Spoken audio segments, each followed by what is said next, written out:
Welcome to another Sounding Board Short. I'm Nick Elliott, I'm here in my shorts, I'm here with my brother Andrew. We're back on YouTube again, so please check out our YouTube channel or subscribe on your favourite podcast app. So Andrew, we're here again in our local country park. Beautiful day. It's a lovely day. I'm hoping that our listener will be able to kind of hear the bird song and not get too distracted by it, but it's just fantastic. It's amazing being here. Yeah, it's lovely. So, and when we're not breaking the law by sitting down. Before we could have probably only done this whilst being, actually doing some exercise and going for a walk, because but now the regulations have changed, so it's all good. Upholding the law. It's all good? It feels all good at the moment, but yeah. So you've been having some success with a particular meme that you produced on Twitter. Yeah, so let's just take it back a little bit. So on our last podcast, we were talking about teachers and specifically teaching unions. Yes. And how that, for example, the school that your kids go to, the head teacher it appears to be quite willing to follow the government regulations, which aren't quite as draconian as they could be, but he's not able to because the teachers unions are saying, no, you need to do this, you need to go much further than the regulation and the law. And this is the only way that you're going to get, will allow you to open the schools, which means an even reduced number of teachers. And we were saying, oh yeah, this is typical unions, just want to get paid for doing nothing and all that kind of stuff. And which is, I think was a fair point. But after that, I was thinking a little bit more, and it kind of occurred to me that it's not quite that simple. And I think unions might be having like a little bit of a quandary at the moment, because have I got a dragonfly landing on the side of my head? For our audio listeners, Nick has just had a dragonfly land on his head. Is it still there? It's still there. Let's carry on. We're professionals. We're doing it live. So I thought there might be a little bit of a quandary for them there. So on the one hand, there's do we just keep all the teachers at home still getting paid by the state? And on the one hand, you think that's amazing, for doing absolutely nothing, or not very much anyway. On the other hand, if we do that, we're not going to indoctrinate the next generation of left-wingers, because as we all know, communist factories. That most state schools are little commie factories. So I kind of made a meme of this. The meme where there's a guy I think he's kind of got his hand over his mouth, he's sweating a little bit, and there are two buttons. Because he doesn't know what decision to make. There are two buttons to press, and he's not sure which one to press. And on the left-hand side, it was get paid for not teaching, and then the right-hand button was indoctrinate the next generation of commies. Yeah. And that gain, I put that out yesterday, and it started gaining a little bit of traction. But then Dick Dellingpole and his brother James retweeted it for me. Oh, okay. And now it's just taken off. It's skyrocketed by my standards. I've had over 1,000 likes and hundreds of retweets. Yeah. And I've just spent the morning getting Kathy Newman on this tweet, because so people on the right and people like us on the kind of more liberal libertarian side understand perfectly well. It's a meme. It's designed to touch a nerve and to and that's why I use the word commie in it and not left wing. It's just designed to touch a nerve and to annoy a certain type of person. Left wingers are just, they can't, for a start, they can't get their head around that it's aimed at unions and not teachers. So everyone is coming back and saying, "Oh, these teachers are." It's not the teachers.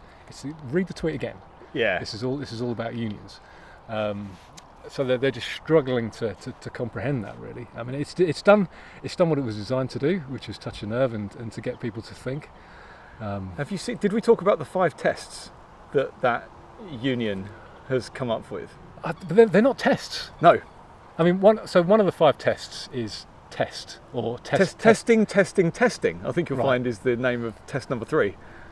So I as you know, I've got a background in testing, and tests need to be in some way measurable. Yeah. You need to have acceptance criteria. You need to know when they're done. None of them. They were just vague.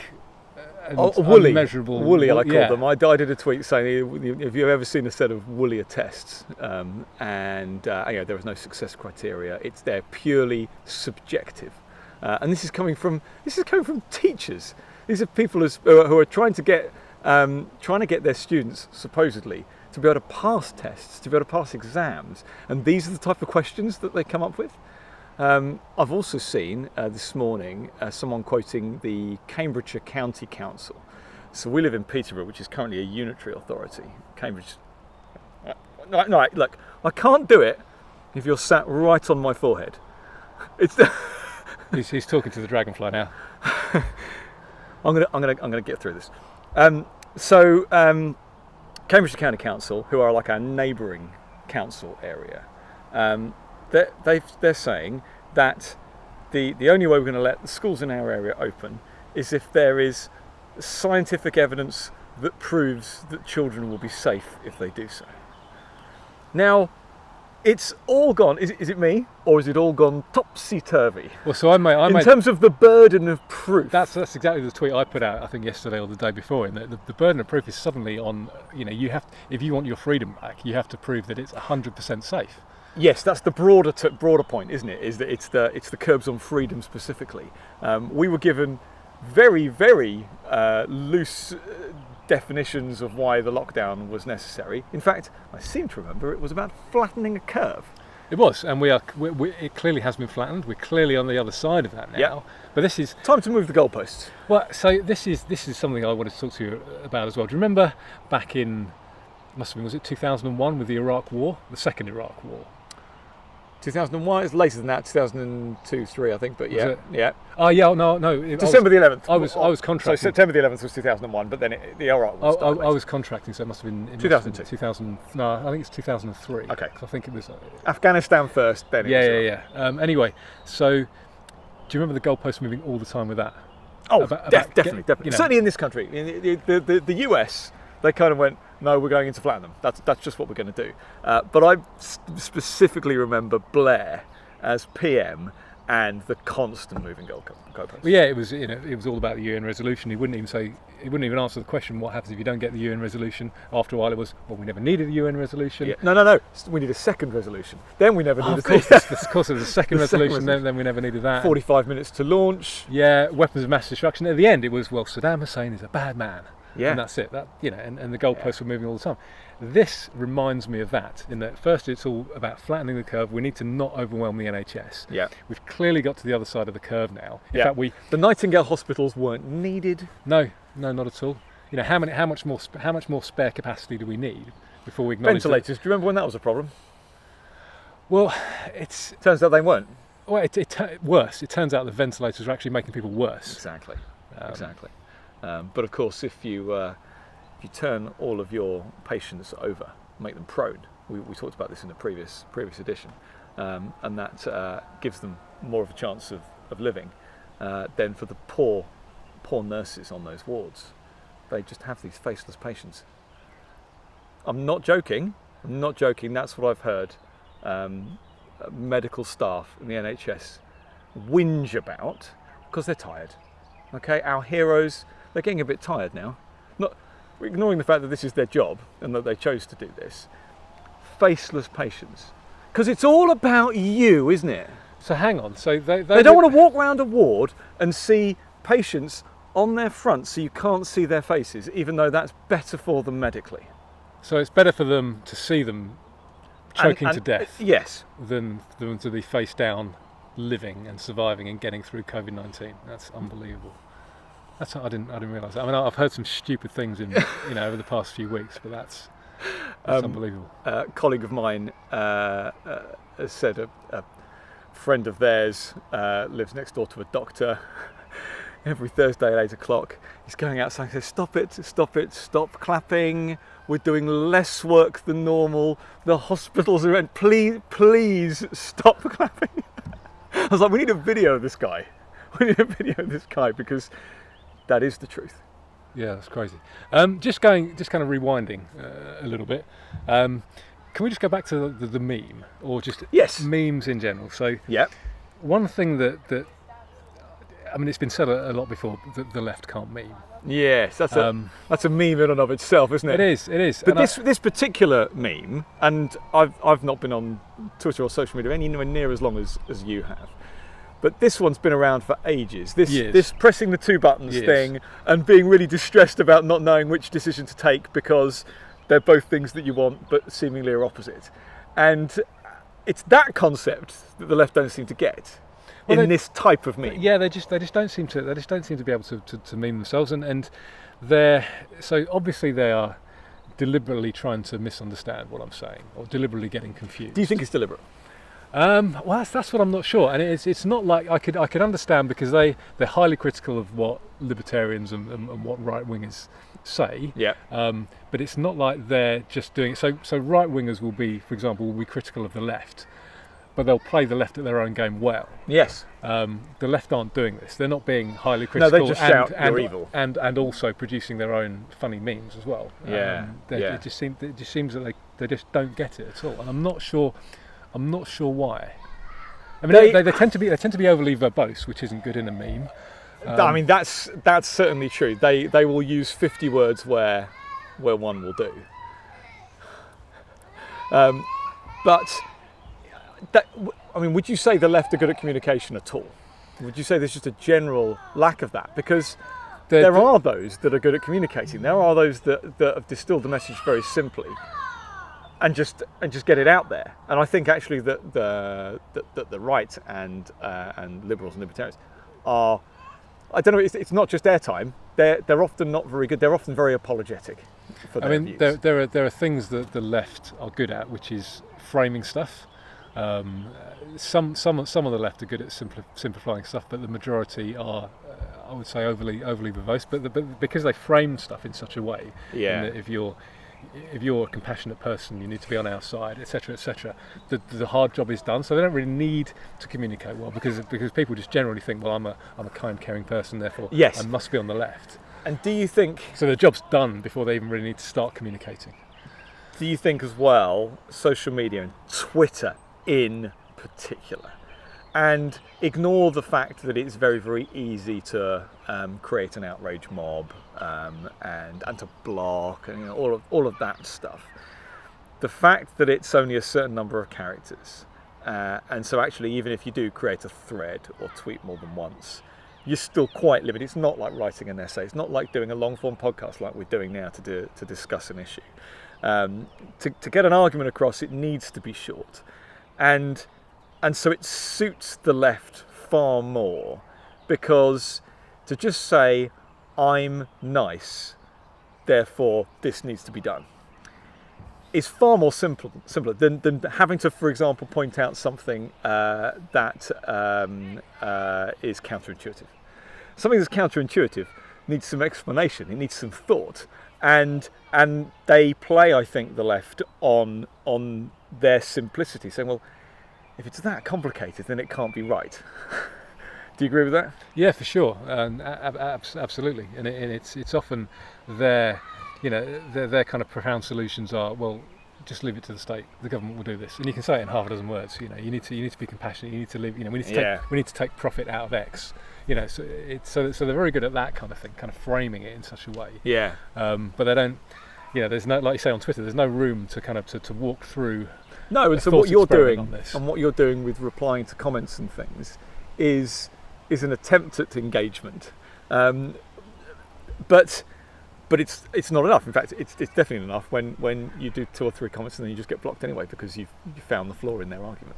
Yeah, I've been blocked all morning by people just refusing to believe that engage. They're just refusing to acknowledge that it was about unions and not teachers. Now, if they want to have an argument about teachers, I'm here for them. But that's not what this particular meme was about. This was a bunch of part-timers. This was specifically about teaching unions, and how that there are many teachers who are perfectly willing and would love to go back to school and teach their kids. That is not allowed because of the unions. So I've heard, and I'm sure you have as well, that the teaching unions have been encouraging their members not to send any teaching materials to parents. Have you I haven't heard this? that. I mean, obviously, been encouraging all sorts of things, like saying that legally they're covered if they say they don't want to go back to work because it's not safe. No, I've seen that they have been saying to their members not to send materials home, and I've been trying my hardest to get around whatever twisted logic they may have for that. And the simplest thing I can think of is that they want you to need teachers.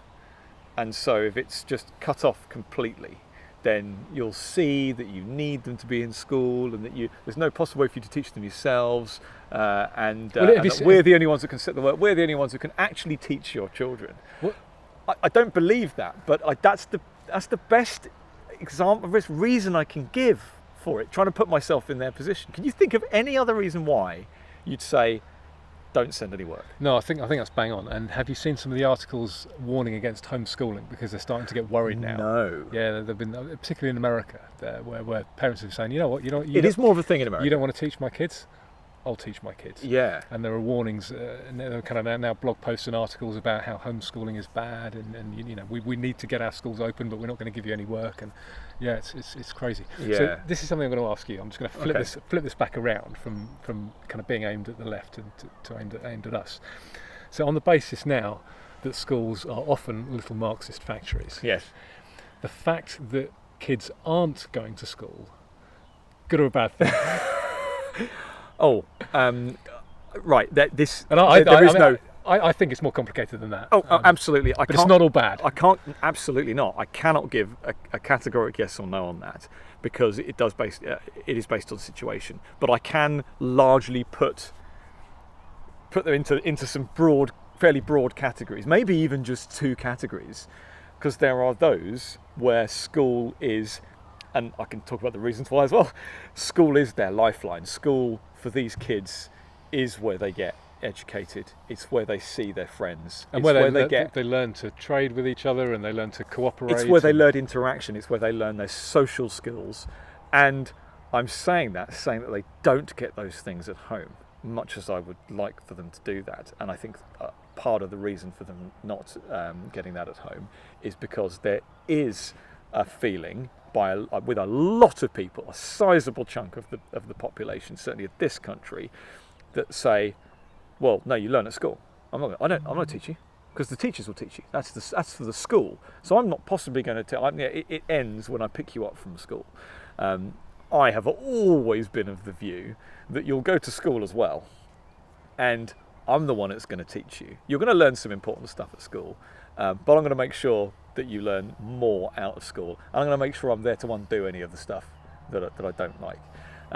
So there is a group of kids, the vulnerable, the ones that are obviously abusive households, things like this, where school is a good thing. On balance, on the whole, school is a positive.